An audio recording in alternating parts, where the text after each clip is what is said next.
bahwa berkaitan dengan pernyataan dari MSCI kemarin waktu Indonesia, kami OJK menerima penjelasan itu sebagai masukan yang baik karena kami melihat bahwa lembaga itu tetap ingin memasukkan saham-saham emiten dari Indonesia dalam indeks global yang menunjukkan bahwa pasar modal Indonesia sangat potensial dan investable bagi investor internasional. Sesuai dengan hal tadi, maka kami akan melakukan beberapa langkah di bawah ini. Pertama, menindaklanjuti proposal ataupun penyesuaian yang sudah dilakukan oleh Bursa dan KSEI yang sudah dipublikasikan dan saat ini sedang dipelajari oleh MSCI apakah sesuai dengan yang dibutuhkan mereka, yang adalah mengecualikan investor dalam kategori corporate dan others dalam perhitungan free float dengan kemudian mempublikasikan kepemilikan saham di atas dan di bawah 5% untuk setiap kategori pemilikan tadi itu.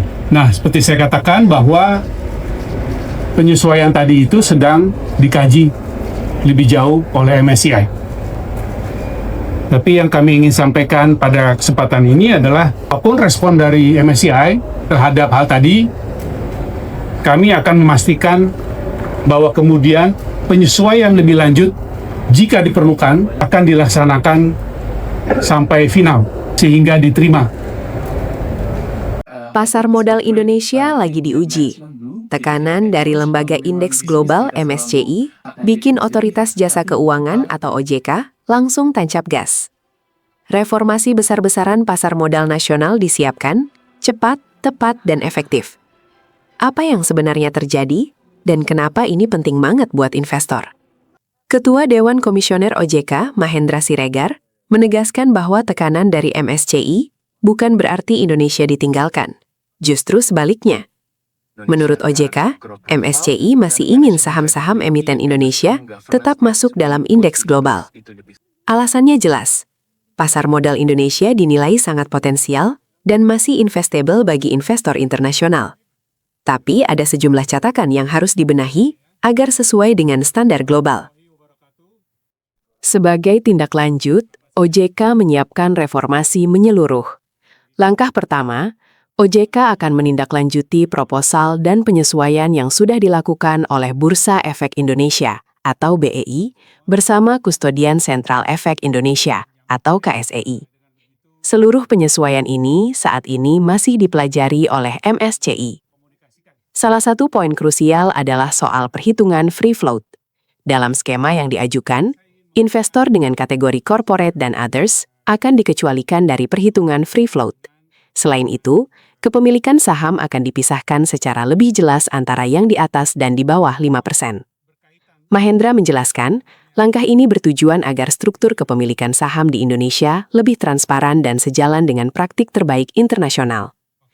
Tak berhenti di situ, MSCI juga meminta penyesuaian tambahan. Informasi kepemilikan saham di bawah 5% harus disajikan dengan standar global. OJK memastikan penyesuaian ini akan dilakukan. Langkah berikutnya yang paling disorot adalah rencana aturan free float minimal 15%.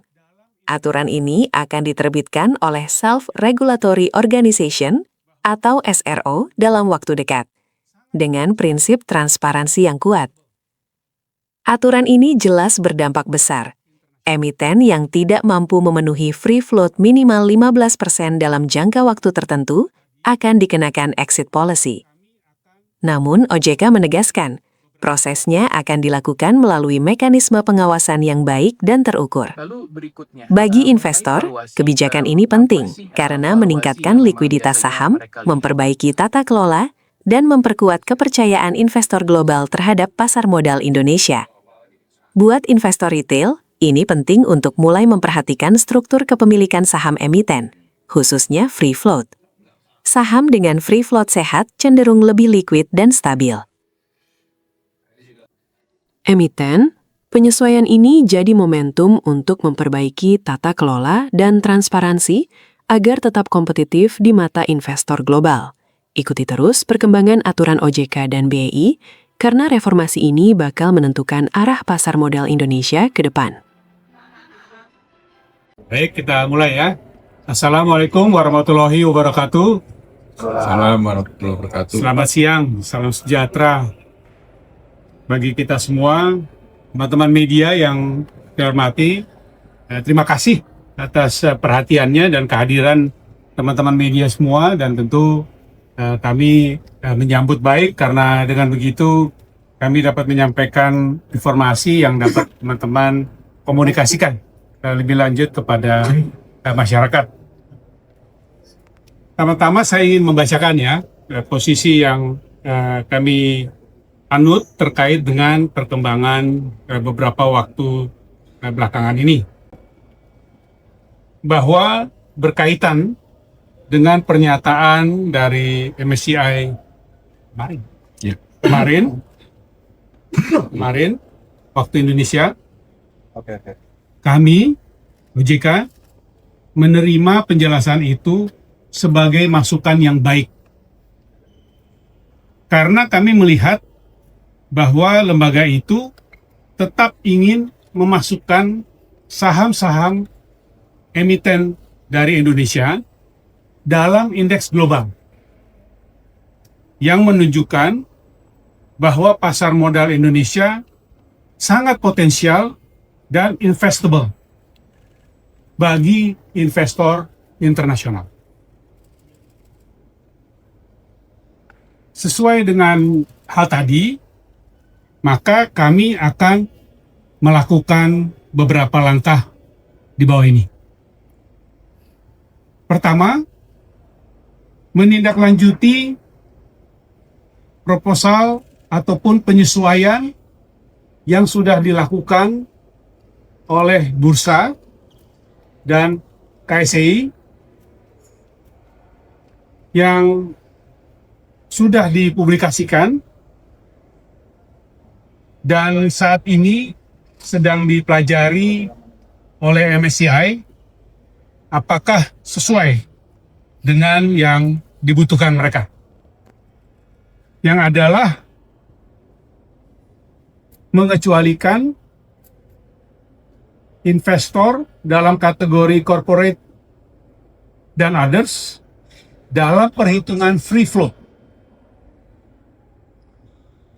dengan kemudian mempublikasikan kepemilikan saham di atas dan di bawah 5% untuk setiap kategori pemilikan tadi itu. Nah, seperti saya katakan bahwa penyesuaian tadi itu sedang dikaji lebih jauh oleh MSCI. Tapi yang kami ingin sampaikan pada kesempatan ini adalah apapun respon dari MSCI terhadap hal tadi, kami akan memastikan bahwa kemudian penyesuaian lebih lanjut jika diperlukan akan dilaksanakan sampai final, sehingga diterima sesuai dengan yang dimaksudkan oleh MSCI. Itu yang pertama. Yang kedua, dalam kaitan juga memenuhi informasi dan penyesuaian tambahan yang diminta oleh MSCI terkait dengan kemungkinan informasi tentang kepemilikan saham yang lebih kecil dari 5%, yang juga disertai dengan kategori investor serta struktur kepemilikannya, kami komit akan melakukannya sesuai dengan best practice internasional. Jadi ini permintaan tambahan. Jadi kami akan melakukan dan memastikan bahwa kita semua memenuhi sesuai dengan best practice internasional. Yang berikutnya ketiga, SRO akan menerbitkan aturan untuk free float minimal 15% yang akan dilakukan dalam waktu dekat dan dengan transparansi yang baik. Dan bagi emiten atau perusahaan publik yang dalam jangka waktu tertentu ditentukan nanti dalam pengaturan tersebut tidak dapat memenuhinya, maka akan diberikan exit policy melalui proses pengawasan yang baik. Itu poin-poin yang saya sampaikan pada kesempatan ini. Dan sebagai tambahan terhadap poin yang terkait dengan kami bisa sampaikan juga bahwa kami memahami dalam diskusi dengan pemerintah bahwa pemerintah akan menerbitkan peraturan terkait demutualisasi bursa dalam kuartal pertama tahun ini. Itu hal-hal yang kami ingin sampaikan sebagai bagian dari